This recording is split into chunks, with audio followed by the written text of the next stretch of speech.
How to delete Outlook account permanently. Hey everyone, welcome back to the channel, and let's get right into this quick and easy tutorial. To delete your Outlook account permanently, launch your Outlook application in your device. At the top in your left-hand corner, navigate to your user icon. From here, click on the setting gear option that is at the bottom.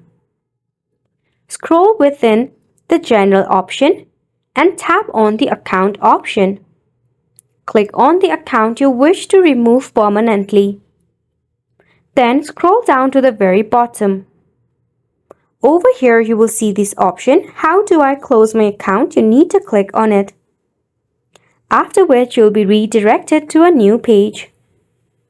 Here you will see the Close Account button. You need to click on it. Then it will redirect you over here.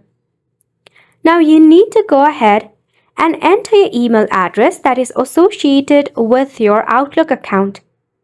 After which, a verification code will be provided to your designated email account.